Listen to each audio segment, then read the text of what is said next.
Lumaki ako na madalas kong nararamdaman na natatakpan ako ng aking mga magulang na malayo ang loob at abala sa trabaho. Ang mga libro ang naging kanlungan ko, nag-aalok ng pagtakas mula sa kalungkutan na sumunod sa akin hanggang sa aking mga teenager na taon. Sesa ko ng koneksyon, isang taong papuno sa kawalan na daladala ko. Nagbago ang lahat nang makilala ko si Anne Marie Santos sa middle school. Pinaningning niya ang buhay ko, at ang aming pagkakaibigan ay mabilis na nauwi sa isang pag-ibig na tumagal sa high school, kolehiyo, at kalaunan sa kasal. Alam ko mula pa sa simula na gusto ko siya sa buhay ko magpakailanman. Sa kabila ng mga alalahanin ng aking mga magulang, malapit kami ngunit pinanatili namin ang aming sariling buhay. Ngunit ang mga sandali na ibinahagi namin ay palaging ang pinaka-espesyal. Siya ang aking matalik na kaibigan, at ginawa ko siyang aking asawa. Si Anne Marie at ako ay magkaiba sa maraming paraan, siya ay palakaibigan, at ako ay reserbado, siya ay atletiko, at ako ay mas akademiko. Sa kabila ng aming mga pagkakaiba, mayroon kaming tunay na koneksyon na nagpapanatili sa amin. Hindi namin pinilit ang aming relasyon, ngunit palagi naming inuuna ang isa't isa. Ibinabahagi ang lahat mula sa mga pangarap hanggang sa mga takot. Hindi ako sigurado kung naniniwala ako sa mga soulmate, ngunit kung mayroon man, siya ang akin. Nang hingin ko sa kanyang ama ang kanyang kamay sa kasal, kinwestiyon niya ang lahat, at kinailangan kong patunayan ang aking pagmamahal sa kanya. Gumawa ako ng isang pagpipilian na mahalin siya sa hirap at ginhawa. Sa kasamaang palad, ang pinakamasama ay dumating lamang pagkatapos ng 3 taon. Mahal ko pa rin siya at gusto ko ang kanyang kaligayahan, kahit na nangangahulugan ito na isakripisyo ko ang sarili ko. Sa mga nagdaang buwan, si Anne Marie ay naging malayo, umuuwi ng gabi na at hindi na ngumingiti kapag nakita niya ako.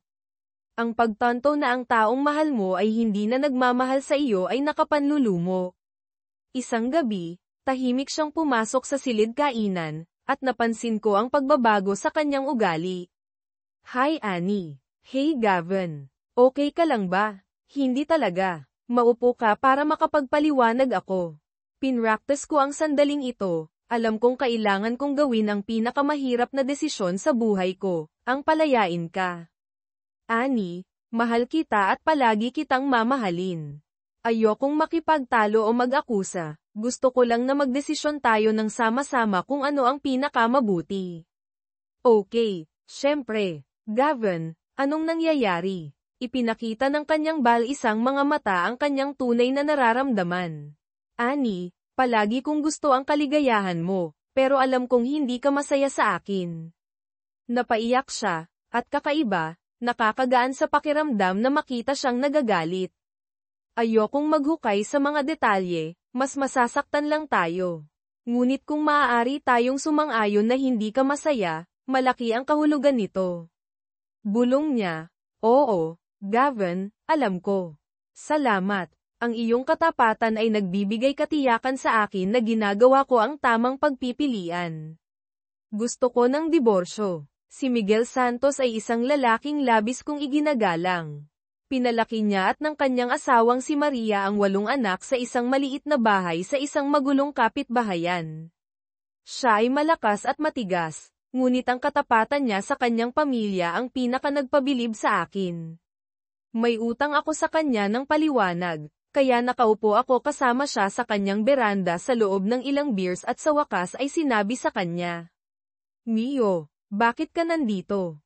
Mas mahirap kaysa sa inaakala ko. Sir, wala akong ibang minahal kundi ang iyong anak mula nang una ko siyang makilala.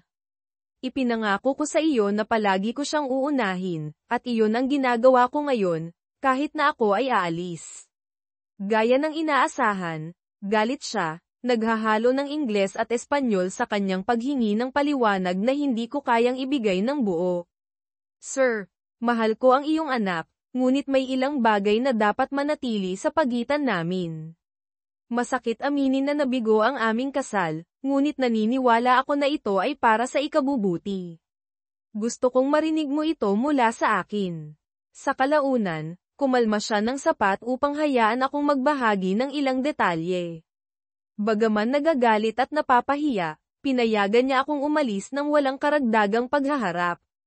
Hindi umiyak o nakipagtalo si Anne-Marie, at habang ako ay nakahinga ng maluwag, isang maliit na bahagi sa akin ang nagnanais na magmakaawa siya sa akin na manatili. Ngunit hindi niya ginawa, at kinumpirma nito ang aking desisyon. Ang tanging reaksyon niya ay nang banggitin ko ang pakikipag-usap sa kanyang ama.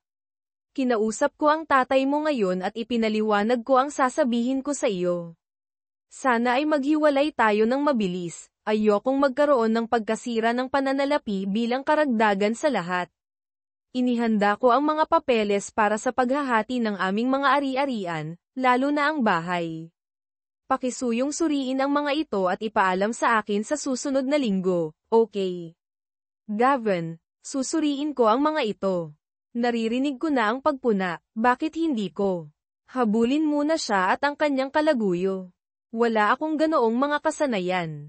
Ang huling away na napasukan ko ay sa high school nang pahiyakan ng isang tao si Anne-Marie.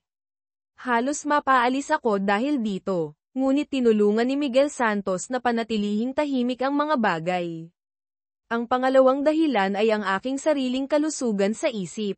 Ako ay isang wasak, nawawalan ng tulog at halos natanggal sa trabaho. Wala akong malapitan. Namatay ang aking ina sa kanser sa dibdib sa kolehiyo, at ang aking ama, na naging isang malakas na umiinom, ay lumipat sa Florida at pinutol ang pakikipag-ugnayan. Kailangan ko ng bagong simula, at upang gawin iyon, kailangang sumang-ayon si Anne-Marie sa diborsyo. Ako ay 25 taong gulang lamang at kailangang muling itayo ang aking buhay. Hindi ko iniisip ang paghihiganti. Pagkalipas ng 2 linggo, nakaupo kami sa tanggapan ng abogado. Isinuko ni Anne-Marie ang bahay, na napagkasunduan naming ibenta. Hinati namin ang aming mga account, at itinago niya ang bagong sasakyan habang itinago ko ang aking lumang truck. Ang lahat ay naayos maliban sa 70 araw na panahon ng paghihintay. Ang tanging pinagsisihan ko ay ang pagsisinungaling kay Anne-Marie. Saan ka titira, Gavin? Umupa ako ng isang maliit na apartment malapit sa opisina. Mananatili ako doon hanggang sa malaman ko ang mga bagay-bagay. Maganda. Sa palagay ko magkikita tayo sa pagsasara ng bahay, hindi ba? Talagang, magkita tayo sa lalong madaling panahon, Annie. Sa totoo lang, hindi ako mananatili. Nakaimpake ang aking truck, at iniwan ko ang aking singsing sa kasal sa mesa sa kusina na may isang tala na nagsasabing, Polem. Palagi kitang mamahalin. Maging masaya. Bago umalis sa bayan, nagpaalam ako kay Miguel Santos. Mio, kayo ni Anne-Marie ay nababagay sa isa't isa. Hindi ba pwedeng magkaroon ng kapatawaran? Alalahanin ang iyong mga panata. Oo, masyadong mabilis, sir. Pinatawad ko na siya sa puso ko. Mahal ko ang iyong anak, ngunit kailangan ko ng kapayapaan. Ginakap ako ni Maria Santos sa pintuan habang pinapayagan niya akong umalis. Mahina niyang sinabi, pagpalain ka ng Diyos, miho. Mamimiss kita. Umalis ako kaagad bago ako bumigay. Kapag hindi masaya ang iyong asawa, nakakatulong na malaman kung bakit, ngunit wala akong ideya. May lumabas na maliliit na bagay, tulad ng pag-iwan ng upuan ng toilet, ngunit kamakailan lamang ay hindi pa kami nagtatalo. Akala ko marahil ay na-stress siya sa trabaho, ngunit sinabi niyang magiging maayos siya. Sinusubukang pagbutihin ang mga bagay. Gumawa ako ng higit pa sa bahay, pagluluto, paghuhugas ng pinggan, paglalaba, umaasa na mapapansin niya. Pagkaraan ng ilang linggo, nilinis ko pa ang banyo, isang gawaing kinasusuklaman ko. Kung hindi ko ito nalinis, maaaring hindi ko nalaman. Hindi ko sana inalis ang basura at natuklasan ang pregnancy test. Naghukay ako ng mas malalim at nakakita ng positibong pagsusulit. Pagkatapos ay sinuri ang mga birth control pills, hindi ito nagalaw. Doon ko napagtanto na ibang lalaki ang nagpabuntis sa aking asawa. Ngunit sino? Hindi nagtagal upang malaman. Tinawagan ko si Anne-Marie na nagbabalak na magtanong, ngunit ang kanyang numero ay ipinasa sa front desk. Sinabi nila na umalis na siya. Nasa lot pa rin ang kanyang sasakyan, kaya nagmaneho ako sa kanyang opisina. Pagkalipas ng halos 20 minuto, nawala ang aking pag-asa na naaksidente siya. Pagkalipas ng 30 minuto, nakuha ko ang aking sagot. Ang kanyang boss, si Michael James, ay huminto sa tabi ng kanyang sasakyan, naghalikan sila ng lantaran. Ang aking ngiti, na dating kanya, ay para na sa iba. Iyon lang ang kailangan kong malaman. Nakauwi ako sa bahay na nauna sa kanya at itinago ang aking nararamdaman. Nang gabing iyon, halos hindi niya ako nilingon. Sa loob lamang ng mahigit 2 oras, alam kong tapos na ang aking kasal at natanto kong 20 oras ang biyahe papuntang Las Vegas. Ginawa ko ang biyahe sa loob ng 4 na araw, nagmamaneho sa Nebraska, Colorado, at Utah. Pinabagal ako ng mapayapang tanawin, at hindi ako sigurado kung kakayanin ng aking truck ang lupain. Sa ika-4 na araw, nag-check-in ako sa isang hotel, natulog ng 18 oras, at ginugol ang susunod na araw sa pagpuno ng mga aplikasyon sa pabahay. Wala pang 1 linggo, isa akong bagong diborsyadong 25 taong gulang na walang pamilya. Ngayon, ako ay isang first-year law student sa isang dorm room na nagsisimula ng bagong buhay. Sana ay makapagbahagi ako ng mga kwento ng mga bagong pakikipagsapalaran pagkatapos ng kolehiyo, ngunit iba ang katotohanan. Wala akong karanasan sa pakikipag-date. Si Gavin at Anne-Marie ay palaging isang pares, at wala akong ideya kung saan magsisimula. Sa panahon ng law school, hindi ako nagpunta sa isang solong date o nagkaroon ng malalapit na kaibigan. Kung may nagpakita ng interes, hindi ko napansin ang mga senyales. Sa halip, ibinaon ko ang aking sarili sa pag-aaral, gamit ang paaralan bilang isang pagtakas. Ginugol ko ang 4 na taon sa pagkamit ng aking Juris Doctor at MBA, na naglalayong makakuha ng 4.0 GPA. Napag-usapan namin ni Anne-Marie na babalik kami sa paaralan kapag kami ay matatag sa pananalapi, kaya nang magpatuloy ako, kinuha ko ang LSAT, nag-apply sa mga paaralan, at tinanggap sa Las Vegas na may buong scholarship. Wala akong alam tungkol sa paaralan o sa lungsod, maliban na ito ay malayo sa bahay. Minsan sa isang buwan, sumusulat ako kina Mr. at Mrs. Santos tungkol sa aking mga pag-aaral. Ito ay isang ugali na nakuha ko mula sa aking mga magulang, marahil dahil sa rutina o isang pangangailangan na madama na may nagmamalasakit. 13 linggo sa aking unang semestre, nakatanggap ako ng isang pakete na nagpapatunay sa eksaktong halaga ng aking sirang puso. Hindi sila nagtanong, magbabahagi sila ng mga update tungkol sa kanilang iba pang mga anak ngunit hindi tungkol kay Anne-Marie, na hinahayaan akong isipin na mayroon pa rin akong pamilya na nagmamalasakit. Sa unang 6 o 7 buwan, nakipag-ugnayan ako. Hindi nila tahasang binanggit ang pagpapatawad o pagkakasundo ngunit nagpahiwatig hanggang sa biglang tumigil ang mga pahiwatig. Hindi ko kailanman pinagdudahan na pananatilihin ni Anne-Marie ang kanyang sanggol, ngunit nagtaka ako kung sasabihin niya sa kanyang mga magulang ang katotohanan bago ito maging halata. Nagtaka rin ako kung iiwan ni Michael James ang kanyang asawa at 3 anak upang gawin ang tama kay Anne-Marie. Wala akong lakas ng loob na magtanong, ngunit alam ko na ang isang batang ipinanganak sa isang itim na lalaki ay hindi magiging katulad ko. Pakiramdam ko ay duwag ako nang magpadala ako ng mga bulaklak, lobo, at isang gift basket sa bahay ni James na binabati sila sa sanggol. Nagpadala ako ng isang duplicate sa opisina ni Anne-Marie na naka-address sa pangulo ng kumpanya. Ipinangako ko sa aking sarili na hindi ako magpapakababa sa pananakit ng sinuman, kahit na si Michael James, ngunit labis na ang sakit. Hindi ako nagpakalat ng mga tsismis, nag-alok lang ako ng aking pagbati. Taos-puso akong natutuwa para kay Anne-Marie, alam kong nagsusumikap siya sa kanyang pangarap na magkaroon ng malaking pamilya, ngunit hindi ko maaaring balewalain na ang kanyang kaligayahan ay dumating sa halaga ng aking sakit. Nang hindi alam kung ano ang nangyari pagkatapos ng aking mga regalo, naisip ko ang isang sakuna na kinalabasan para kay Michael James, Gayunpaman malamang. Ang maliit at duwag na gawaing ito ay nagpahintulot sa akin na isara ang kabanatang iyon ng aking buhay. Nasasaktan pa rin ako, ngunit tapos na. Nagdusa ang aking buhay panlipunan sa loob ng maraming taon pagkatapos ng diborsyo.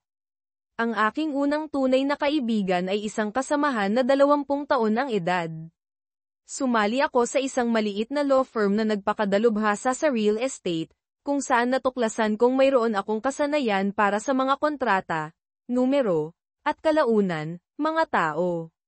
Gavin, kailangang magtiwala sa iyo ang mga tao upang malutas ang kanilang mga problema. Ibinibigay nila sa iyo ang mga susi sa kanilang mga pangarap, at kailangan mong maghatid. Mayroon kang isang regalo, at tutulungan kitang gamitin ito. Si David Rothschild, ang senior partner, ay naging higit pa sa aking boss, siya ang aking tagapayo at life coach, isang alamat sa batas ng real estate na kilala sa pakikipag-ayos ng mga multi-milyong dolyar na deal. Ginawa niya akong kanyang susunod na proyekto, at 70 araw pa lamang sa aking karera, ibinigay niya sa akin ang aking unang pagsusuri. Gavin, ikaw ay dedikado at maislan. Gumagawa ka ng mahusay na trabaho. Salamat, Mr. Rothschild, ngunit bilang isang tao, wala ka talagang ugnayan. Ikaw ba ay 30 o 70? Maglakad-lakad tayo. Iyon ang simula ng aming lingguhang mga pagpupulong sa proyekto ng Gavin. Si Rothschild ay napakatalino, magtatanong siya, hahayaan akong magsalita, at magbahagi ng mga kwento. Nagbukas ako tungkol sa lahat, ang aking buhay, mga magulang, law school, at Anne-Marie. Marami tayong dapat pagtrabahuhan pero marami ding dapat pagtrabahuhan. Ngayon, bumalik tayo sa opisina. Sa una, hindi ko maintindihan ang kanyang mga motibo, ngunit pagkatapos ng 3 taon, malinaw ang mga resulta. Ang kanyang banayad na patnubay ay nakatulong sa akin na lumago. Nagsimula akong pumunta sa gym, matutong magluto, gumawa ng mas mahusay na mga pamumuhunan, at bumili ng real estate. Kung wala ang kanyang tulong, maaaring nagkaroon ako ng magandang middle class na buhay, ngunit sa tulong niya, naging isang tiwala, matagumpay na negosyante ako. Hindi kailanman gusto ni Rothschild ng kredito, na nagsasabing, ang makita kang magtagumpay ay sapat ng pasasalamat. Nakatrabaho ko si Rothschild sa loob ng halos 5 taon. Matapos akong tulungan na magtagumpay sa negosyo, ibinaling niya ang kanyang atensyon sa aking personal na buhay. Isang araw, casual niyang tanong, Gavin, ano ang ibibigay mo sa iyong mga magulang para sa kanilang anibersaryo? Naguluhan ako dahil pareho nang pumanaw ang aking mga magulang at alam niya iyon. Halika na, Gavin, sa susunod na buwan sina Miguel at Maria Santos ay ikakasal sa loob ng 50 taon. Tanging isang jakas ang hindi magmamarka ng isang kaganapan tulad nito. Tama siya, ang mga Santos ay parang mga magulang sa akin. Nakipag-ugnayan ako sa kanila, nagpapadala ng mga mensahe at regalo para sa kanilang ika-50 anibersaryo. Ibinigay ko sa kanila ang pinakamahusay, first-class airfare, isang 5-star hotel stay, isang limo, fine dining, at VIP show ticket sa Las Vegas. Ipinadala ko ito kasama ang isang tala, maligayang anibersaryo. Gamitin ang mga ito ayon sa gusto mo. Pagmamahal, Gavin. Wala akong inaasahan na kapalit, kaya nagulat ako nang makatanggap ako ng tawag sa tanghali kinabukasan. Gavin O'Connor. Sumagot ako. Oh, miho. Kay gandang sorpresa, ngunit sobra-sobra na ito. Bulalas ni Mrs. Santos. Mrs. Santos, napakasarap marinig mula sa iyo, ngunit ikaw at ang iyong asawa ay karapat-dapat dito, at ako ay pinarangalan na ibigay ito sa iyo, sagot ko ng may pagmamahal. Oh Gavin, palagi kang naging napakagandang bata. An momento, gustong makipag-usap ni Miguel, sabi niya, na ibinigay ang telepono sa kanyang asawa. Gavin, panimula ni Mr. Santos. Yes, sir, sagot ko, alam kung ano ang darating. Gavin, sobra na ito. Hindi kita hahayaang lumayo. Hindi ko maisip ang halaga. Sobra-sobra na ito, patuloy niya, humahabol ang kanyang mga salita. Senyor Santos, putol ko ng mahina. Oo, Gavin, sagot niya, sa wakas ay huminto. Ang regalong ito ay hindi man lang nagsisimula upang bayaran ang kabaitan na ipinakita mo sa akin sa paglipas ng mga taon. Nagdudulot ito sa akin ng kagalakan na ibigay ito sa iyo, mangyaring tanggapin ito sa diwa na ito ay nilayon, sinabi ko ng taimtim. Pagkatapos ng maikling katahimikan, sumagot siya, kita mo, miho, tinatanggap namin. Kahanga-hanga, maligayang anibersaryo, sabi ko, nakakaramdam ng ginhawa. Lumipat ang usapan sa mga detalye ng paglalakbay, at ipinaliwanag ko ang lahat ng mga highlight na sa tingin ko ay magugustuhan nila. Pagkatapos magpalitan ng maraming salita ng pasasalamat at pagmamahal, tinapos namin ang tawag, at sa unang pagkakataon sa halos isang dekada, nakaramdam ako ng kapayapaan. Habang pinag-iisipan ko iyon, napansin ko ang anak ni Roth na nakatayo sa aking pintuan na may malaking ngiti sa kanyang mukha. Damn, mga walang utang na loob na bata, biro niya. Tumahimik ka, matandang lalaki, bawi ko na may ngiti. Ang bakasyon ng mga Santos ay hindi natuloy gaya ng inaasahan ko. Ipinapalagay ko na gagamitin nila ang regalo para sa pamamasyal, masasarap na kainan, at pagpapahinga. Ginawa nga nila, ngunit iginiit nilang samahan ko sila sa bawat hakbang. Malinaw na hindi pa sila nagtatagal sa kanilang silid ng 5 minuto bago tumunog ang aking telepono. Gavin O'Connor, sagot ko. Miho, kailan ka pupunta para bisitahin kami? Tanong ni Mrs. Santos ng sabik. Hello, Mrs. Santos. Kumusta ang biyahe? Tanong ko. Sinusubukang bumili ng oras para mag-isip. Mabuti, mabuti. Sabi ni Miguel, kailangan naming magpahinga saglit, ngunit pagkatapos ay handa na kaming umalis. Pupunta ka ba dito? Paggiit niya. Maaari akong pumunta doon sa loob ng 1 oras, sagot ko, na pagtantong kailangan kong ayusin ang aking araw. Magaling, miho, magkita tayo doon, sabi niya ng masaya bago ibaba ang telepono. Sa totoo lang, hindi ko planong gumugol ng maraming oras kasama ang mga Santos sa kanilang biyahe. Marami silang dapat gawin, at mayroon akong tambak ng trabaho sa aking mesa. Iniisip ko kung paano pamahalaan ang aking schedule nang pumasok si Rothschild kasama ang 2 paralegal. Gavin, binigyan kita ng ilang araw na bakasyon, kailangan mo ng pahinga. Ngayon, umalis ka na at huwag kang babalik sa loob ng 1 linggo o sis-anti ka, utos ni Rothschild, na hindi nag-iwan ng puwang para sa argumento. Mabilis na binalot ng mga paralegal ang aking trabaho at nilinis ang aking mesa. Gavin, gumugol ka ng oras kasama ang iyong mga magulang. Ako na ang bahala sa iba, sabi ni Rothschild, mas malambot ngunit matatag ang kanyang tono.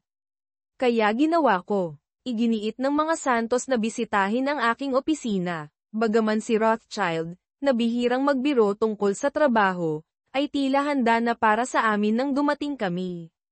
Binigyan niya ang mga Santos ng personal na paglilibot, ipinakilala sila bilang aking mga magulang. Sa conference room, halos 1 oras siyang nagkwento tungkol sa aking trabaho, pinuri ang aking mga nagawa, at tinrato sila na parang mga hari at reyna. Nakakatuwang makita ang mga Santos na nagniningning sa pagmamalaki, lalo na si Maria, na patuloy na hinahaplos ang aking kamay sa tuwing may pumupuri sa akin. Ipinagmamalaki ka namin, miho. Ang natitirang bahagi ng linggo ay sumunod sa parehong pattern. Kitang-kita ang impluwensya ni Rothschild saan man kami magpunta.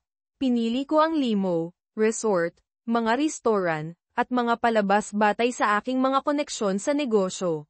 Ngunit tiniyak ni Rothschild na tratuhin kami na parang mga VIP. Sinalubong kami ng mga may-ari at direktor na nagbahagi ng mga kwento kung paano ko sila natulungan at inalok kami ng pinakamagagandang upuan, alak, at serbisyo. Kahanga-hanga ito, Mr. and Mrs. Santos, kailangan kong aminin na ang linggong ito ay mas naging kapana-panabik kaysa sa inaasahan ko. Kilala ko ang mga taong ito, ngunit hindi pa ako nakatanggap ng ganitong antas ng serbisyo dati. Ang aking pang-araw-araw na buhay ay mas simple. Gavin, napakagandang mayroon kang maraming kaibigan na gustong ipakita sa amin kung gaano ka espesyal. Alam namin noon pa man na espesyal ka at lagi naming ipinagmamalaki na tawagin ka naming ganyan. Hindi nakatapos si Maria, kaya sumabat si Miguel. Anak namin, ikaw ay kung sino ka at palagi kang magiging. Nanumpa ka sa harap ng Diyos na naging bahagi ka ng aming pamilya, at tinupad mo ang panata na iyon. Naging konstante ka sa aming buhay mula noong sanggol ka pa, at nagkaroon kami ng karangalan na panoorin kang lumaki sa isang mahusay na lalaki. Walang mahihiling pa ang isang ama. Gavin, mahal ka namin at ipinagmamalaki ka namin. Tumanda na si Miguel Santos, ngunit malakas pa rin siya. Ang kanyang yakap ay parang mababali ang tadyang ko, at ilang sandali kalaunan ay sumali si Maria, na nagbigay sa akin ng pinakahihintay na sandali ng pamilya na pumuno sa akin ng kagalakan. Mabilis na lumipas ang kanilang pagbisita, at nalungkot akong makita silang umalis, ngunit nangako akong bibisitahin ko sila sa lalong madaling panahon. Matapos asikasuhin ang ilang negosyo, alam ni Rothschild kung ano talaga ang kailangan ko. Nagbalik ako sa trabaho na motivated, at nang ibahagi ko ang aking ideya, ngumiti lang siya at nagbigay ng kanyang pag-aproba. Ang proyekto ay maliit at hindi lilikha ng pangmatagalang kita, ngunit marahil ito ang pinakamahalagang proyekto na nagawa ko. Sa loob ng 6 na linggo, nakumpleto ko ang halos lahat ng titulo ng lupa, nakakuha ng isang mamimili na may ganap na pananalapi, at gumawa ng ilang mahahalagang tawag sa telepono. Mayroon akong bagong impormasyon, nag-book ako ng flight pabalik sa aking bayan sa kauna-unahang pagkakataon sa halos 10 taon. Sa airport, nakilala ko sina Amy at Lydia, na nagtatrabaho sa isang coffee kiosk. Narinig ko silang nag-uusap tungkol sa kanilang mga sirang appliances at unresponsive na landlord. Nang iabot sa akin ni Amy ang aking kape, ibinigay ko sa kanya ang aking card na may mga tagubilin. Narinig ko ang iyong pag-uusap, sa tingin ko, makakatulong ako. Tumawag sa numero at tanungin si Marcus. Sabihin mo sa kanya na pinadala ka ni Gavin at kailangan mo ang tulong ni Melvin, siya na ang bahala doon. Kung kailangan mo ng tulong sa paghahanap ng bagong lugar, maaaring tumulong si Marcus. Isinulat ko ang lahat sa likod. Nang tawagin ang aking flight, idinagdag ko, huwag kang mag-alala tungkol sa gastos, gamitin mo lang ang numero. Good luck. Bakit ako nag-alok na tulungan sila? Simple lang, nakakita na ako ng maraming masasamang landlord sa real estate, at itinuro sa akin ni Rothschild na ang real estate ay hindi isang zero-sum game. Ang pinakamagagandang deal ay nakikinabang sa lahat. Ilang tawag, isang liham, at ilang trabaho mula sa isang paralegal ang maaaring makapagpalayo sa mga babaeng ito sa isang masamang sitwasyon. Paminsan-minsan ay gumagawa kami ng pro bono work, at wala itong pinagkaiba. Nagpadala ako kay Marcus ng mabilisang email para hindi siya mabigla kapag dumating ang tawag. Maikli ang flight patungong Omaha. Nakuha ko ang aking rental car at bagahe, pagkatapos ay nagmaneho ako sa paligid ng lungsod.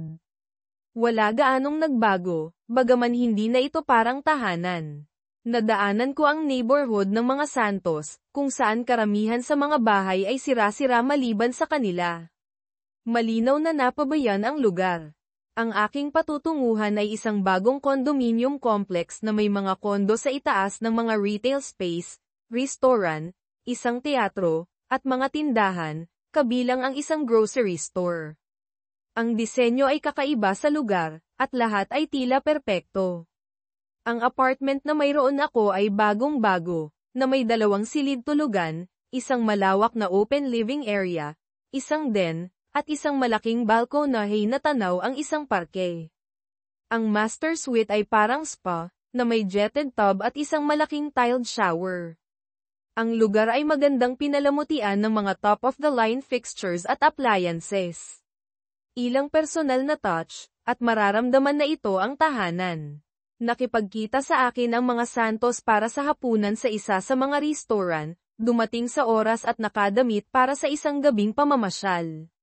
Nagkaroon kami ng isang masayang hapunan na puno ng tawanan, umaasa na ang natitirang bahagi ng gabi ay magiging kasing saya. Sina Miguel at Maria Santos, parehong 67 taong gulang, ay kasal na sa loob ng 50 taon. Bata pa rin sila sa puso ngunit nagpapakita ng mga palatandaan ng isang buhay ng pagsusumikap. Sa aming pamamalagi sa Las Vegas, nalaman kong handa na silang magretiro ngunit nag-aalala tungkol sa kanilang pananalapi at paninirahan sa isang neighborhood na napapalibutan ng krimen at mga abandonadong bahay. Ang aking layunin ay, baguhin iyon. Gaya ng paalala sa akin ni Rothschild, ito ang ginagawa ng mga anak para sa kanilang mga magulang. Inimbitahan ko ang mga Santos pabalik sa kondo para sa isang late-night party. Nang humakbang kami sa elevator, mukhang nagulat sila. Hindi ko alam na hotel ito. Miho, siguro mamahalin ang mga kwartong ito. Oo, kailangan nating pag-usapan iyan. Nang buksan ko ang pinto ng apartment, humanga sila sa kwarto.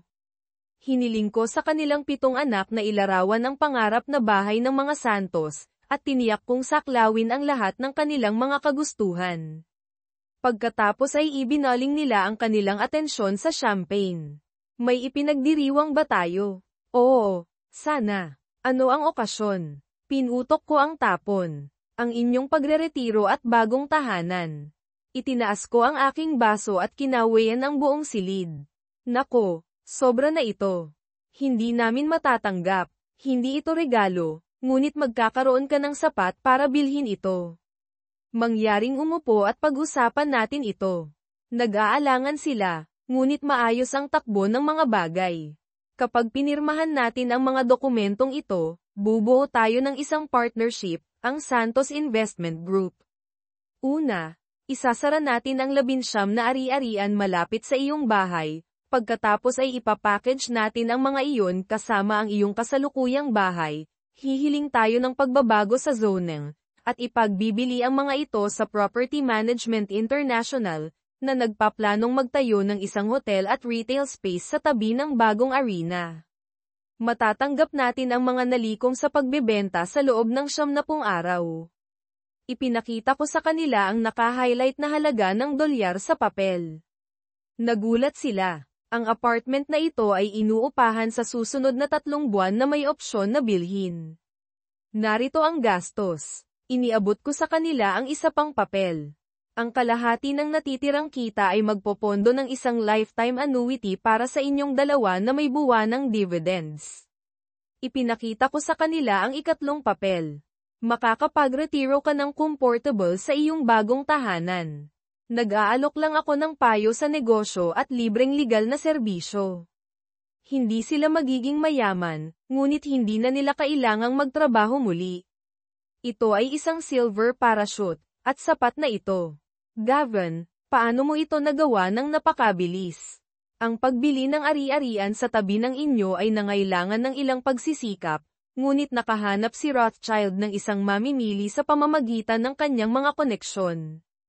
Isang bagong kasino ang itinatayo sa kabila ng ilog sa Iowa, kaya nakipagnegosasyon kami sa presyo batay doon. Ang pagbabago sa zonang ay mangyayari sa tulong ng aming mga mamimili sa konseho ng lungsod. Ang iba pa ay isang solidong pamumuhunan. Umiyak si Maria ngunit ngumiti, at umiling si Miguel sa hindi paniniwala. Isang himala, higit pa sa aming inaasahan. Walang sino man ang mas karapat-dapat dito kaysa sa inyong dalawa, sagot ko, nag-aalok ng taos-pusong pagbati. Hindi ko nakita o narinig si Ana Reyes sa loob ng 10 taon. Ang kanyang mga magulang at kapatid ay hindi kailanman bumanggit sa kanya, at matagal na siyang nawala sa aking isipan. Ngunit nang makita ko siyang muli, parang nagising ako mula sa isang mahimbing na pagtulog. Minahal ko siya sa buong kabataan ko at unang bahagi ng aking pagiging adulto, ngunit ngayon ay wala akong nararamdaman. Ang aming pagkikita ay ganap na nagkataon. Kailangan kong kumuha ng ilang bagay para sa isang paparating na biyahe, At ang bagong mall ay may isa sa aking mga paboritong tindahan. Habang nagbabrowse, narinig ko ang isang pamilyar na boses sa likod ko. You have great taste, sabi ni Ana Rie. Ang kanyang tono ay pinaghalong sorpresa at nostalgia. Lumingon ako at nakita ko siyang halos katulad ng naaalala ko, mas matanda, na may hindi gaanong masayang ngiti at ilang dagdag na pounds.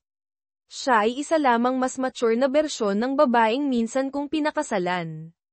Hi, Ana Rie, bati ko sa kanya, hindi masyadong sigurado kung ano ang aasahan.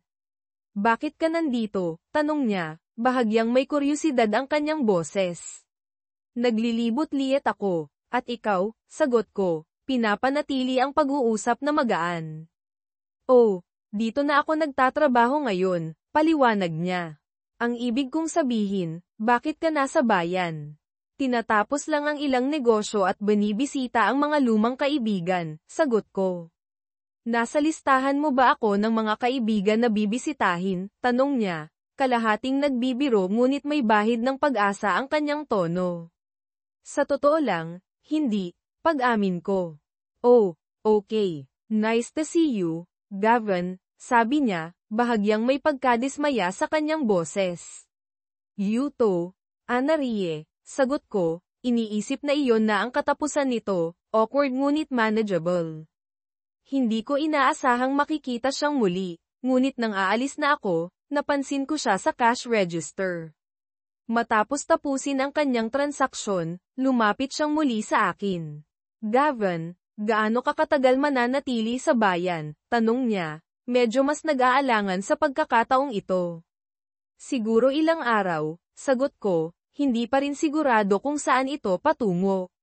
Sa tingin mo, maaari ba tayong magkita at mag-usap kahit kaunti? Tanong niya, iniabot sa akin ang kanyang card. Pag-iisipan ko, sabi ko, kinukuha ang card ngunit hindi nangangako ng anuman. Lumakad ako palayo nang walang isa pang salita. Naka-move on na ako at wala na akong iba pang masasabi sa kanya. Gayunpaman, laban sa aking mas mahusay na paghuhusga, 2 gabi pagkatapos, natagpuan ko ang aking sarili na nakaupo ng nag-iisa sa isang booth sa isa sa aking mga paboritong bar. Ito ay isang lugar kung saan nakikipagkita kami ni Ana Rie sa mga kaibigan pagkatapos ng trabaho tuwing Biyernes. Iba ang pakiramdam nito ngayon. Nang dumating siya, nagbihis siya, suot ang isang maliit na itim na damit na nagpapakita ng kanyang mga kurba, itim na takong, at maingat na ginawang make-up.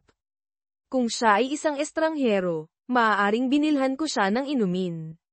Maganda siya. Hindi ako tumayo nang dumulas siya sa booth sa tapat ko. Naghintay siya ng ilang sandali bago magsalita. Nagsinungaling ka sa akin, panimula niya, bahagyang may akusasyon ang kanyang boses. At nagsinungaling ka rin sa akin, sagot ko, pareho kaming alam kung ano ang ibig sabihin ng isa't isa.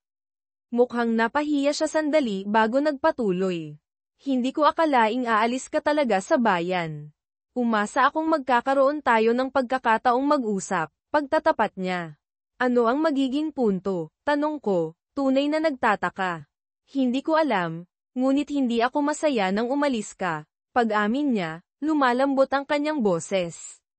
Well, hindi mo ako binigyan ng pagpipilian, kaya hindi ako nakukonsensya tungkol sa iyong kalungkutan, sagot ko, prangka ngunit tapat ang aking tono.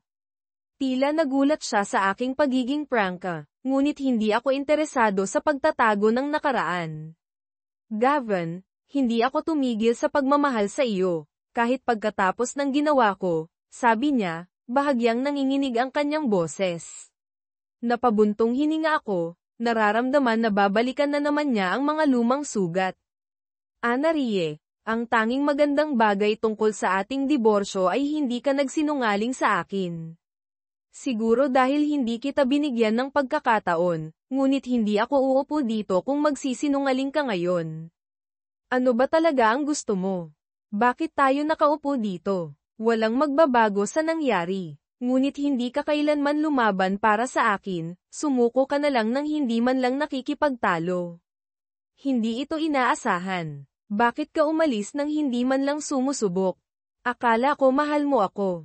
Kailangan nating sumang-ayon na hindi tayo magkasundo. Sa pananaw ko, sumuko ka sa akin ng walang imik.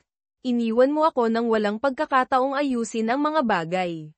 Isinulat ko lang ito. That was a mistake, Gavin. Nakagawa ako ng malaking pagkakamali, at sorry, okay. Nanginginig ang boses ni Anarie habang nagsasalita siya, nagmamakaawa ang kanyang mga mata para sa kapatawaran. Napadaing ako sa loob. Ang mga taon na magkahiwalay ay nagbigay sa akin ng kaliwanagan, ngunit tila iniwan nila si Anarie na kumakapit sa mga ilusyon. Kalokohan, bawi ko, ayaw kong baguhin niya ang kasaysayan. Namumuo ang luha sa mga mata niya, pero alam kong lahat ng sinabi niya ay kasinungalingan. Hindi dahil hindi naging ayon sa gusto mo ang mga bagay-bagay ay nangangahulugang pwede mo nang baguhin ang kasaysayan. Nagpatuloy ako, huwag mong insultuhan ang talino ko sa pamamagitan ng pagpapanggap na nagmamalasakit ka. Nagmalasakit ako, Gavin. Minahal kita. Mahal pa rin kita. Giit niya, halata ang emosyon sa boses niya. Talaga bang naniniwala ka dyan? Tanong ko, hindi makapaniwala. Totoo, Gavin, pagtiyak niya, diretso ang tingin. Okay, pag-usapan natin yan, sabi ko, Samandal pasulong. Ikaw ba o si Michael James ang nagdesisyon na dapat akong pagbawalan na makipagtalik sa asawa kong mahal ako? Tiningnan niya ako sa mata, bahagyang nakita ko ang hiya sa mukha niya, pero mas lalo ang pag-aatubiling sumagot. Siya, sa wakas ay inamin niya. Kaya ang walang katapusang pagmamahal mo sa akin ay hinayaan kang makipagtalik sa ibang lalaki at sundin ang gusto niya na alam mong masasaktan ako, sabi ko. Halata ang pangungot siya sa boses ko. Gavin, panimula niya, pero pinutol ko siya. Gaano katagal kang naghintay bago mo itigil ang pag-inom ng birth control? Tanong ko. Ano? Well, nauutal niyang sabi. Hindi ka nagbuntis nang hindi sinasadya, gusto mong siya ang maging ama ng anak mo. Kailan mo balak sabihin sa akin? O balak mo bang magpanggap na akin yun? Diniin ko. Pinagmamasdan siyang hindi mapakali. Hindi na siya nag-abala pang sumagot. Bakit wala ka sa piling niya? Nasaan siya? Tanong ko, binabago ang usapan.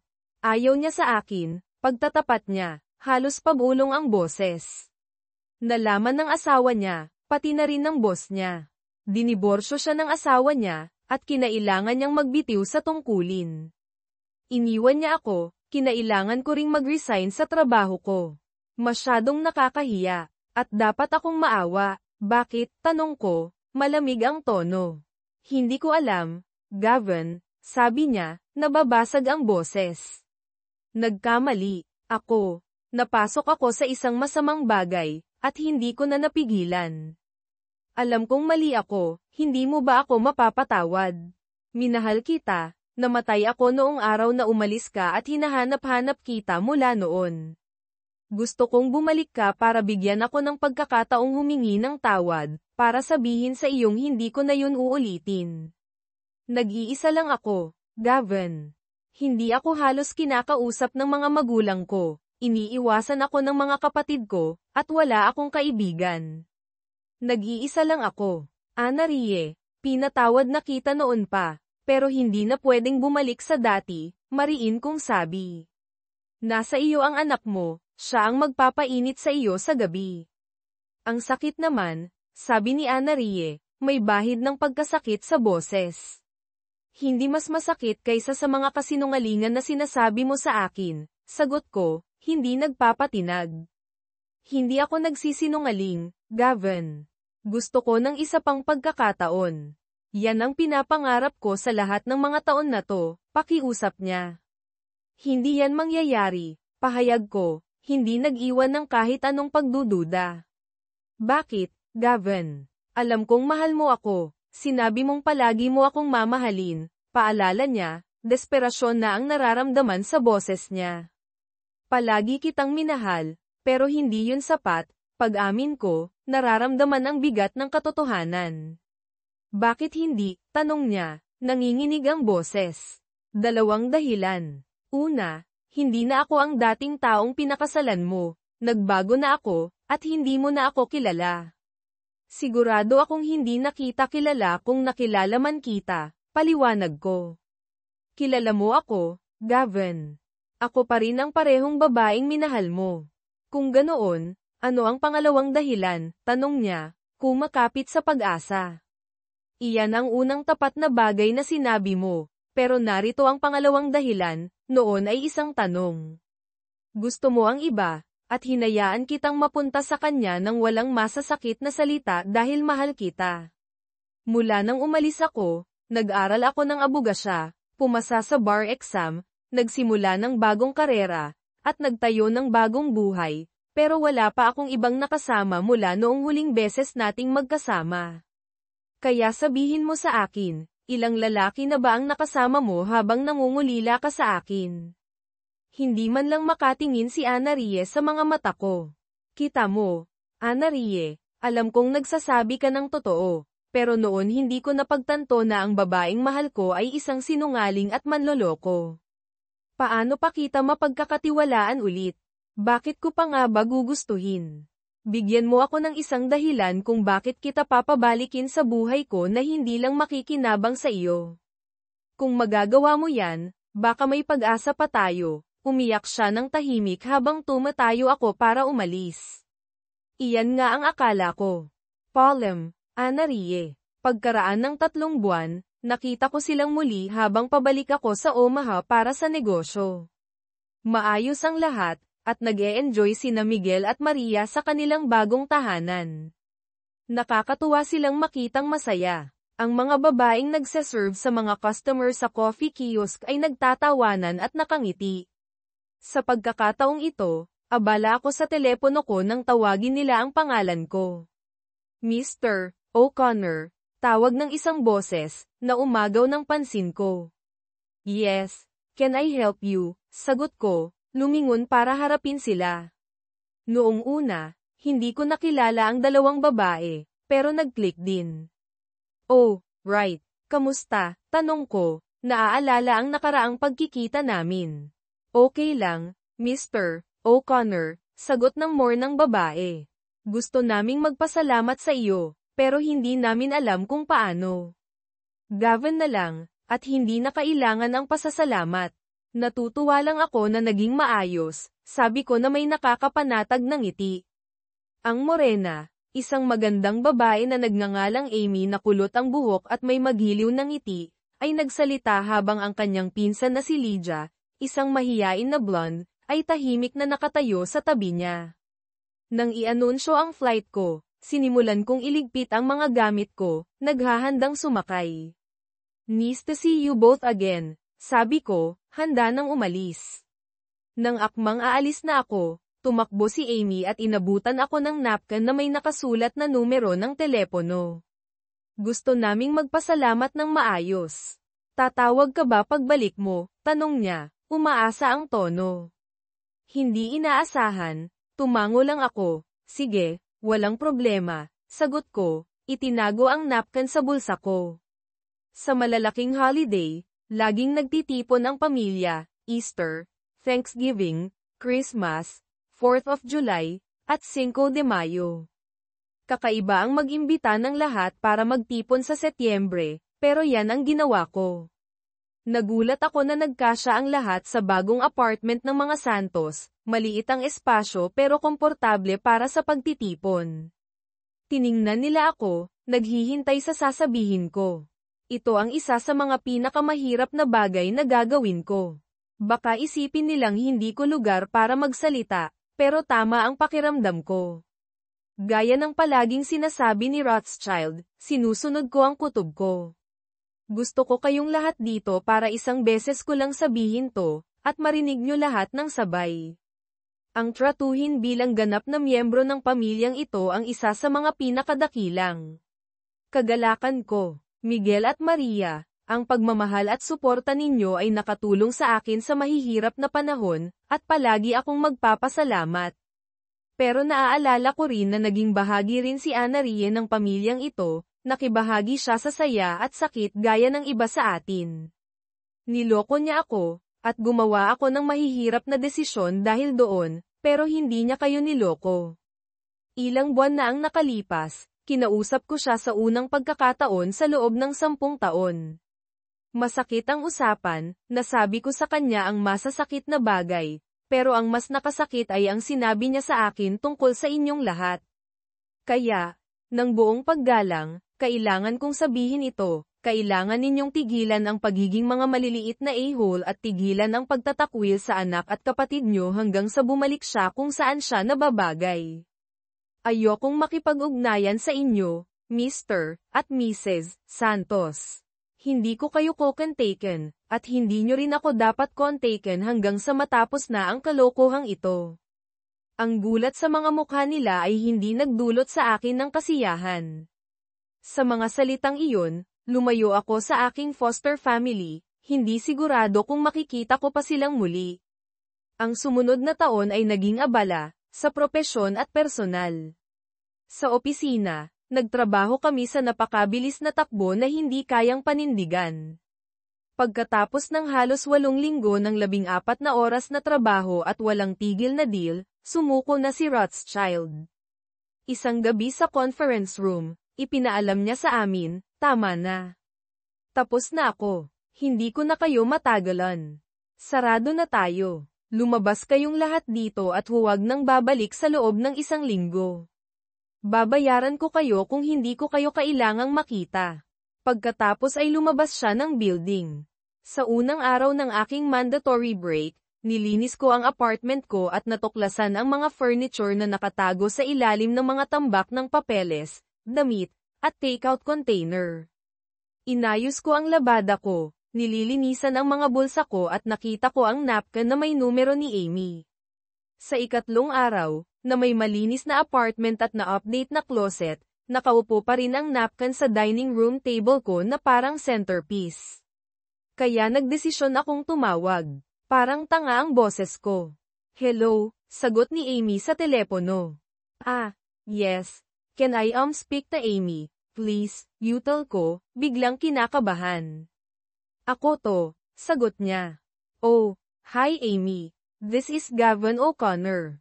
Nagkita tayo sa airport, binigay mo sa akin ang number mo, paalala ko sa kanya, umaasang naaalala niya. Yes, I remember you, Gavin, sabi niya, mainit at pamilyar ang tono. Well, alam kong biglaan, pero gusto mo bang pumunta kayo ni Lydia sa dinner mamaya? Naisip kong magluluto ako para sa inyong dalawa at marinig kung paano ang takbo ng apartment ninyo. Gusto naming mag-dinner sa apartment mo mamaya, masiglang sagot ni Amy. Fantastic, great, can I get your address? Tanong ko, napagtantong hindi ko pa naibibigay sa kanya ang mga detalye. Ibinigay ko ang address ko, medyo naguguluhan, pero excited.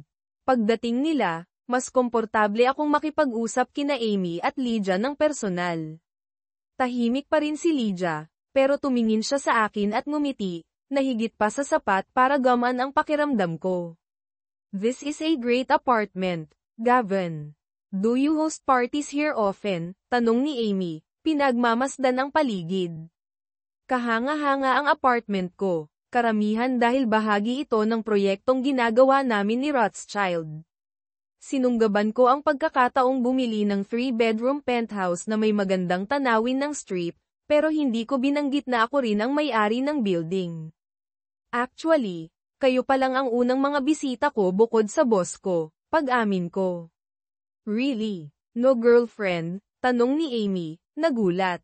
Nope, hindi pa nga ako nagda-date mula noong nagdiborsyo ako 10 taon na ang nakalipas. Casual kong sabi, nagfo-focus sa pagkaing niluluto ko. Umupo sina Amy at Lydia sa kitchen island, sumisip-sip ng wine habang nagluluto ako. Maraming tanong si Amy sa akin, at nag-enjoy ako sa usapan. Nakaka-refresh na makipag-usap sa iba maliban sa boss ko at sa mga katrabaho. Habang nagpapatuloy ako sa pagluluto, napansin kong nakatingin silang dalawa sa akin na gulat na gulat. What? May nasabi ba akong mali? Tanong ko, nagtataka sa mga reaksyon nila. You haven't been on a date in 10 years, Gavin, inulit ni Amy, halatang nagulat. No, I haven't. Naging abala ako sa trabaho at pag-aaral. Weird ba yun? Tanong ko, talagang curious. Yes, mariing sabi ni Amy, at tumango pa nga si Lydia bilang pagsang-ayon. Well, I guess it is kind of weird, pag-amin ko na may kibit-balikat. Jesus, Gavin, I can't believe it, sabi ni Amy, umiiling. It's true. Anyway, dinner's ready, let's eat, sabi ko, ibinabalik ang usapan sa pagkain. Masaya ang dinner, puno ng tawanan. Nalaman kong nasa huling taon na si Amy sa pag-aaral ng Hospitality Management, at nag-aaral ng English si Lydia na nagfo-focus sa creative writing. Pareho silang 22 at magkasama na sa buhay simula noong 18 sila nang pumanaw ang mga magulang ni Lydia. Binanggit ni Amy na gusto. Ako ni Lydia at kalaunan ay magbubukas pa ng mas marami. Medyo electrifying ang atmosphere, at nagtataka ako kung nagfi-flirt sila sa akin. Nag-enjoy ako sa atensyon, kahit na nasa isip ko lang yun. Sa pagtatapos ng gabi, binigyan ako ng 2 babae ng maikling yakap at halik sa pisngi bago umalis, at iminungkahi ni Amy na magkita kaming muli sa lalong madaling panahon. Biro kong sinabi na libre ako sa buong linggo, at sa gulat ko, dumating sila kinabukasan na may picnic basket. Nag-lunch kami sa balkonahe at nag-enjoy sa araw hanggang sa uminit na masyado, pagkatapos ay umalis sila para magtrabaho. Seryoso nilang tinanggap ang paanyaya ko. Kinagabihan, bumalik sila na may pizza, popcorn, at pelikula. Naghati sila sa couch habang umupo ako sa paborito kong upuan. Nang sumunod na araw, tinanong ni Amy kung pwede nilang gamitin ang pool. Tiniyak ko sa kanyang ako na ang bahala. Pagdating nila, may mga susi na ako sa pool at gym para sa kanila, pati na rin ang locker. Minsan masarap ang maging in charge. May sorpresa rin sila para sa akin nang lumabas sila na nakabakini. Napagtanto kong kailangan kong pagbutihin ang mga workout ko pagkatapos ng 1 linggong bakasyon. Nagkaroon kami ng routine, magtatrabaho ako sa araw, at bibisita sila ng ilang gabi sa 1 linggo para sa dinner, panonood ng pelikula, o para lang mag-hangout. Sa mga weekend, naghanap kami ng mga gawaing magagawa namin ng sama-sama. Gumagamit din sila ng gym ng regular, kahit wala ako doon. Gustong-gusto akong tuksuhin ni Rothschild tungkol doon. Kung hindi kita masyadong kilala, iisipin kong sabay kang nakikipag-date sa 2 babae. Give me a break, man. Magkaibigan lang kami, at itago mo na lang ang mga fantasies mo sa sarili mo. Mga 4 na buwan sa aming pagkakaibigan, napansin kong may mali sa isang tahimik na dinner noong Biyernes ng gabi sa lugar ko. Mukhang unusually reserved ang mga babae habang natatapos ang dinner. Masyadong matindi ang tensyon para balewalain. Girls, is something wrong? No, not really. Nag-aalangan si Lydia, pagkatapos ay nagsalita. Gusto kang tanungin ni Amy, pero hindi namin alam kung paano sasabihin. Amy, pwede mo akong tanungin ng kahit ano. Wala akong filter sa inyong dalawa, magtanong lang. At ipinapangako kung hindi ako masasaktan sa sagot ko. Amy huminga ng malalim. Bakit hindi ka pa gumagawa ng hakbang sa amin? Hindi ba kami kaakit-akit para sa iyo? Nabigla ako at naglaan ng ilang sandali upang magpakahinahon. Pareho kayong nakamamanghang maganda, pero hindi ako gumawa ng hakbang sa 2 kadahilanan. Una, ayokong masira ang ating pagkakaibigan o isipin ninyo na isa akong matandang lalaki na nagpapagala-gala para maglibang. Pangalawa, hindi ko nga sigurado kung paano gumawa ng hakbang dahil hindi ko pa nagkaroon ng pagkakataong gawin ito. Nagpalitan ng tingin sina Amy at Lydia, pagkatapos ay nagpatuloy si Amy. Gavin, talagang nag-e-enjoy kami sa pakikipag-usap sa iyo, at gusto ka naming dalawa. Gusto ko rin kayong kasama, pero naghahanap kami ni Lydia ng isang taong espesyal, at gusto naming maunawaan mo kung ano ang ibig sabihin nito. Mga babae, pareho kayong napakagandang tingnan, at sigurado akong makakahanap kayo ng isang taong espesyal nang walang problema. Mukhang may gustong sabihin si Lydia, pero pinagpatuloy ni Amy. Gavin, ayaw naming makahanap ng dalawang magkaibang espesyal na tao, gusto namin ng isa, at iniisip namin na ang taong iyon ay maaaring, ikaw. Nagulat ako. Bago pa ako makasagot, idinagdag ni Amy, gusto naming maunawaan mo kung ano ang hinihiling namin. Gusto ni Lydia na basahin mo ang ilan sa kanyang mga gawa ngayong gabi, sa tingin namin ay makakatulong ito sa iyo na maunawaan kung ano ang hinahanap namin. Pagkatapos ay maaari tayong mag-usap bukas tungkol sa kung ano ang ibig sabihin nito para sa ating lahat. Kaya mo ba iyon? Sa tingin ko ay kaya ko. Gusto mo lang nabasahin ko ang kanyang mga kwento. Oo, Gavin, at pagkatapos ay mag-uusap tayo. Napagtanto ko na maaaring magbigay ito sa iyo ng maling impresyon tungkol sa akin. Mayroon akong matatag na paniniwala tungkol sa tama at mali, at tinatrato ko ang mga taong mahal ko ng may kabaitan at paggalang. Naniniwala ako sa mabuhay at hayaan mabuhay, hanggat walang nasasaktan. Gayunpaman, maaari rin akong maging matigas kung kinakailangan, lalo na sa negosyo. Ang A Child Called It ni Roth ay sumasalamin sa aking katangiang Jekyll at Hyde, nagbibigay sa mga tao ng panimula, ngunit hindi nag-aatubiling gumanti kung niloloko. Hindi ako ganito bago sinira ni Anna-Rie ang puso ko. Ang kanyang pagtataksil ay nagpatibay sa aking katapatan sa mga pinagkakatiwalaan ko at walang awa sa mga nagtataksil sa akin. Sa loob ng mahabang panahon pagkatapos ng diborsyo, wala akong gaanong interes sa pag-ibig. Nilamon ako ng sakit ng diborsyo, at anumang bagay na nagpapaalala sa akin kay Anna-Rie ay hindi ko matagalan. Hinarap ko ito sa pamamagitan ng pagtuon sa aking pag-aaral at trabaho. Tumagal ng maraming taon bago hamupa ang sakit. Napalampas ko ang maraming karanasan sa buhay dahil nakilala ko ang pag-ibig ng aking buhay sa murang edad. Hindi pa ako nag-aya ng babae, hindi pa nagkaroon ng one-night stand, at hindi ko alam kung paano makaakit ng isang tao. Ang takot na ma-reject ang pumihil sa akin. Tiwala ako sa maraming bagay, ngunit salamat kay Anna-Rie, nakaramdam ako ng kawalan ng seguridad tungkol sa mga relasyon. Lumipas ang 10 taon, at nagsimula akong mag-isip na hindi na ako magkakaroon ng pagkakataong sumubok ng bago. Sa isipang iyon, binasa ko ang mga kwento ni Lydia. Ang mga ito ay maganda ang pagkasulat, puno ng matingkad na paglalarawan at mahusay na iginuhit na mga karakter. Marami akong natutuhan tungkol kay Lydia mula sa kanyang pagsusulat. Kinabukasan, dumating ang mga babae bandang tanghali. Nag-aalala ako na baka masira ko ang aming pagkakaibigan. Pagkatapos kumuha ng mga inumin at merienda, nanirahan kami sa sala.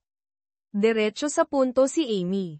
Hindi kami ni Lydia sangkot sa isa't isa sa sexual na paraan. Okay, mahalagang malaman iyon, pero sa totoo lang, hindi ko iyon naisip.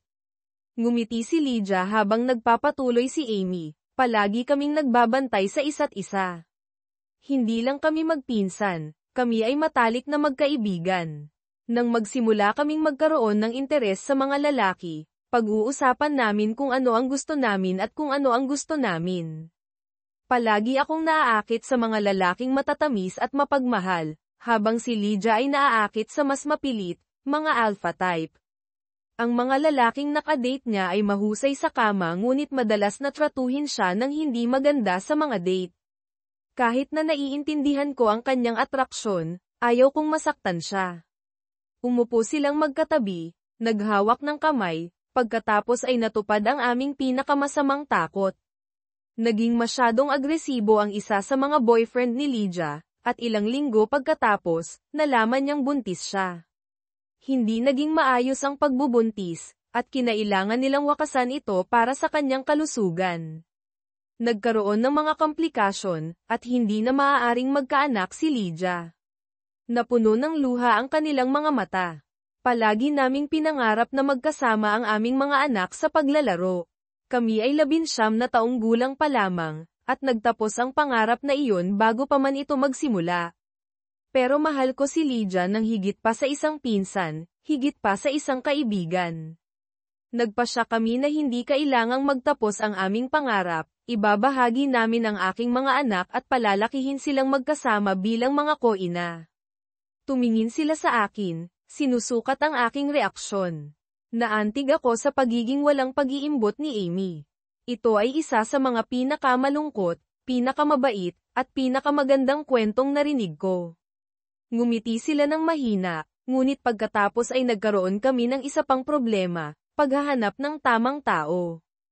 Ang mga lalaking gusto ko ay masyadong mahina para kay Lydia, at ang mga lalaking gusto niya ay masyadong mayabang para sa akin.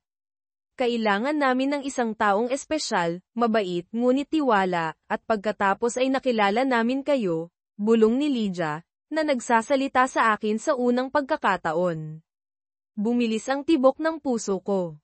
Nagpatuloy si Amy, tinulungan mo kami nang hindi humihingi ng kahit ano bilang kapalit, isa ito sa mga pinakamagandang bagay na nagawa ng sinuman para sa amin. Habang nakilala ka namin, napagtanto namin na maaaring ikaw ang hinahanap namin. Nagpasya kaming maging tapat sa iyo, kahit na nangangahulugan ito na isusugal namin ang aming pagkakaibigan. Nagulat ako, napagtanto na inalok ako ng isang buhay kasama nilang dalawa. Sobrang dami nito para tanggapin. Kailangan ko ng ilang oras para mag-isip. Maaari ba tayong magpahinga at mag-usap pa sa katapusan ng linggo? Siyempre, Gav. At naiintindihan namin, sagot ni Amy, at umalis sila kaagad. Alam ko na ang aking sagot ngunit gusto kong magbigay sa kanila ng isang maalalahanin na tugon. Ibinahagi nila ang isang bagay na napaka-personal, at gusto kong tumugon sa parehong paraan. Nang hapon ding iyon, nagpatakbo ako ng ilang errand, pagkatapos ay bumalik sa aking apartment at nagpadala ng text kay Lydia bago tawagan si Amy. Hello. Sagot ni Amy. Hi, Amy, si Gavin ito. Nagtataka ako kung gusto mong maghapunan kasama ako ngayong gabi. Tanong ko, sinusubukang panatilihing casual ang aking tono. Sa background, naririnig ko ang pagtunog ng telepono ni Lydia, na sinundan ng kanyang nagulat na buntong hininga. Gavin, gustong-gusto kong maghapunan ngayong gabi. Masiglang sagot ni Amy. Great. Sesunduan kita sa alas 7, sabi ko, nakakaramdam ng pananabik. Pagkatapos kong ibaba ang telepono, hinintay ko ang tugon ni Lydia. Ang mensaheng ipinadala ko sa kanya ay mas mapanganib, pumunta ka sa lugar ko sa alas 6:15. Huwag kang mahuhuli, dito ka magpapalipas ng gabi. Mabilis at simple ang kanyang sagot, perfect. Nang dumating ako para sunduin si Amy, nawalan ako ng salita sandali. Ang ganda niya sa isang maliit na itim na damit. Inabutan ko siya ng isang bouquet ng puting liryo. Wow! Ang ganda mo! Sabi ko, totoong humanga. Salamat, Gavin, sa mga bulaklak at sa papuri, sagot niya nang nakangiti. Romantiko ang aming gabi. Nagbahagi kami ng alak at sushi sa isa sa kanyang mga paboritong restaurant, pagkatapos ay pumunta sa isang nightclub para uminom. Nag-usap kami tungkol sa aming mga pangarap, mga plano sa hinaharap, mga anak, at pamilya. Sa pagtatapos ng gabi, nagkaroon kami ng malalim na ugnayan. Habang naglalakad kami sa isang parke, naghawak ng kamay, hindi ko maalis ang nagtatagal na pag-aalala. Anong bumabagabag sa iyo? Tanong ni Gavin, nakikita ang aking pagkabalisa. Bakit ako, Amy? Mahigit 10 taon akong mas matanda sa iyo, diborsyado, at ang bawat mata ay nakatingin sa iyo ngayong gabi. Maaari kang magkaroon ng kahit sino, pagtatapat ko, na nilalabas ang aking mga insecurities. Gavin, malalaman mo rin ito, pero para ngayong gabi, kaya mo bang tanggapin na ikaw ang isa? Wala nang iba para sa akin, paniniguro niya sa akin. Oo, makakasama ko iyon. Salamat sa isang napakagandang gabi, Amy, sabi ko, nakakaramdam ng mas magaan na pakiramdam. Hindi, Gavin, salamat, sagot niya, pinipisil ang aking kamay. Noong linggo ng pagkabuhay, natagpuan ko ang aking sarili sa aking lumang simbahan, nakakaramdam ng hindi pagiging komportable. Nagbalik loob ako sa Katolisismo para pakasalan si Anne-Marie at naging tapat na miyembro ng parokya noong panahon ng aming kasal, ngunit kakaibang makabalik doon muli. Ako ay nakaupong mag-isa sa loob ng mga 15 minuto nang may umupo sa tabi ko. Mukhang magandang lugar ito para sa pagtatapat, sabi niya. Patawarin mo ako, Gavin, dahil nagkasala ako, sabi ni Anna-Rie, na sinira ang katahimikan. Anna-Rie, pinatawad na kita matagal na, sagot ko, humarap sa kanya. Alam ko, Gavin, pero pinatawad mo ako noong hindi ko iyon karapat-dapat, noong hindi pa nga ako nagsisisi. Ngayon naiintindihan ko na ang sakit na idinulot ko sa iyo. Sana maibalik ko ang lahat. Lagi kong iniisip na karapat-dapat ka sa isang taong mas mahusay. Pasensya na hindi ako naging babaeng karapat-dapat sa iyo. Salamat sa pagbabalik ng aking pamilya. Sinabi sa akin ng aking ama na dahil iyon sa iyo. Salamat, Anne-Marie. Pinahahalagahan ko ang iyong paghingi ng tawad. Palagi kang malugod. Naging maayos ang misa, at naging kasiya siya ang brunch ng pagkabuhay. Ngunit habang lumilipas ang araw, napagtanto ko na wala na akong lugar sa pamilya Santos. Panahon na para magpatuloy. Nang oras na para umalis, nagkaroon ng mga luhaang polem. Niyakap ako ni Maria Santos sa pinto, naiintindihan ang higit pa sa kanyang sinasabi. Inilagay niya ang kanyang kamay sa aking pisngi, ipinikit ang kanyang mga mata sandali, at pagkatapos ay bumulong, pagpalain ka ng Diyos, Mayo. Mami-miss kita. Ang aking personal na buhay ay malayo sa normal sa loob ng maraming buwan. Kami ni Amy, Lydia ay nagkaroon ng isang hindi pangkaraniwang pattern, na ginugugol ang karamihan ng aming oras ng magkasama bilang isang malapit na trio. Kung nakatira sila sa akin ng full-time, maaaring gumugol lamang kami ng ilang oras ng magkasama bawat linggo. Napakasaya ko sa pakikipag-date kay Amy, bagaman ang aming relasyon ay hindi pa lumampas sa halikan. Alam naming pareho kung kailan ang tamang oras, at sumang-ayon ako. Ang pinakakakaibang bahagi ay wala siyang problema sa pagpapataas ng aking tensyon at pagkatapos ay ipinapadala ako kay Lydia para sa ginhawa. Si Lydia naman, ay umunlad sa ilalim ng kaayusang ito. Sinabi sa akin ni Amy na naisip ni Lydia na perpekto ako mula pa sa simula. Kailangan ni Lydia ng gabay, na nagpapadama sa kanya ng ligtas at inaalagaan, at unti-unti kong kinuha ang papel na iyon mula kay Amy. Ang turning point ay ang mga bulaklak. Hindi ko gaanong naisip ang pagbibigay sa kanila ng mga bulaklak, ngunit naramdaman ko na tama iyon. Binigyan ko si Amy ng mga bulaklak sa aming unang date at sa mga random na sandali dahil romantiko iyon. Ang mga bulaklak ni Lydia ay isang pasasalamat na inihatid ng hiwalay dahil sa mga pangyayari. Napakaganda ng aking unang date kay Amy, ngunit habang bumabalik ako kay Lydia, nag-alala ako na hindi ko matutugunan ang kanyang mga pangangailangan. Hindi ko na kailangang mag-alala. Sa loob ng mga sumunod na buwan, marami akong inisip tungkol sa kung paano mapapanalo si Lydia, ngunit noong unang gabing iyon, nanaig ang likas na ugali.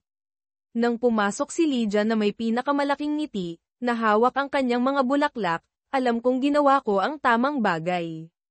Habang umaalis ako sa Omaha sa huling pagkakataon, nakaramdam ako ng malalim na kasiyahan. Nakaligtas ako sa pagtataksil ni Marie, nagsimula ng bagong buhay, at nagtayo ng isang karera, ngunit may kulang pa rin, tunay na kaligayahan. Sa daan pa uwi, huminto ako, bumili ng 2 bagay, at mabilis na bumalik. Pagdating ko sa bahay, masaya sina Amy at Lydia na makita ako, at nagkaroon kami ng isang magaan at nakakatuwang hapunan ng magkasama. Umasa ako na gagawing mas mahusay ang aming mga buhay. Pagkatapos ng hapunan, habang naglilinis sila sa kusina, pinanood ko silang nagtatrabaho ng magkasama, nag-e-enjoy sa gawain dahil lang sa magkasama sila. Alam ko kung bakit hindi pa tayo nagsesex, sabi ko. Lumingon si Lydia para tumingin sa akin habang pinanatili ni Amy ang kanyang mga mata sa lababo. Kapag nagmahalan tayo sa unang pagkakataon, ito ay upang lumikha ng buhay, upang ibahagi ang isang bahagi ng ating sarili para sa isang karaniwang layunin. Iyon ang dahilan kung bakit tayo magsasama. Ngunit mayroong mas mahalagang dahilan, bibigyan mo kami ni Lydia ng isang bagay na hindi namin makukuha sa aming sarili, isang anak. Ngumiti si Lydia sa gitna ng kanyang mga luha. Sa tingin ko ay hinihintay mo akong mapagtanto ito, at matagal ka nang naghintay. Lumuhad ako at inilabas ang isang kahon. Nagsimulang tumalon si Lydia sa kagalakan habang binubuksan ko ito. Dahan-daang lumingon si Amy, may luha sa kanyang mga mata. Amy, papakasalan mo ba ako? Oo, Gavin, papakasalan kita. Mamahalin kita magpakailanman at ibibigay ko sa iyo ang lahat ng mayroon ako. Nagyakapan muna sina Amy at Lydia, na nagpapakita kung gaano sila kalapit sa isa't isa at kung gaano namin kailangan ang bawat isa. Isinuot ko ang singsing sa daliri ni Amy, at hinangaan ito ni Lydia. Napakagandang singsing, Gavin. Hindi ka napag-iwanan, Lydia, ikaw ay isang mahalagang bahagi ng aming mga buhay. Inilabas ko ang isang pangalawang kahon na naglalaman ng isang ankle bracelet na may isang brilyante na nakalagay sa isang Celtic knot na may 3 birthstones, ruby, sapphire, at amethyst. Lydia, mahal ka namin at kailangan ka namin. Pakiusap, huwag mo kaming iwanan. Umiiyak si Amy, ngunit kalmado si Lydia habang ikinakabit ko ang bracelet sa kanyang bukong-bukong. Nasa bahay na ako, Gavin. Wala akong pupuntahan. Ikinasal kami pagkaraan ng 3 buwan sa isang maliit na seremonya kasama si Lydia sa tabi ni Amy at Rothschild sa tabi ko. Pagkalipas ng 6 na buwan, ipinanganak si Aidan James O'Connor. Sumunod ang kambal na Sophia Marie at Stephen Michael, at pagkatapos ay ang sanggol na si Olivia Rose. Ang mga lalaki ay kamukha ko, si Sophia ay isang maliit na bersyon ni Amy, at si Olivia ay isang clone ni Lydia. Ang kanilang ugnayan ay agad at hindi masisira. Nagselos ba kami ni Amy na tinatrato ni Olivia si Lydia na parang nag-iisang magulang niya habang kami ay parang minamahal na tiyahin at tiyo? Hindi naman. Kami ni Amy ay namuhay bilang mag-asawa, ngunit palaging malapit si Lydia. Ang aking paglalakbay sa kaligayahan ay tumagal ng panahon, ngunit natagpuan ko muli ang aking lugar. Ang aming buhay ng magkasama ay kasing perpekto ng anumang relasyon. Mahal ko sina Amy, Lydia, at ang aming mga anak. Mahal ako ni Amy, Lydia, at ng mga bata. Mahal ni Lydia si Amy, kailangan ako, at binibigyan ang aming mga anak ng pagmamahal ng isang ina. Hindi pa namin ibinabahagi sa publiko ang aming pamumuhay, at ang aming pinakamatalik na kaibigan lamang ang nakakaalam ng katotohanan, ngunit namumuhay kami ng isang napakasayang buhay ng magkasama.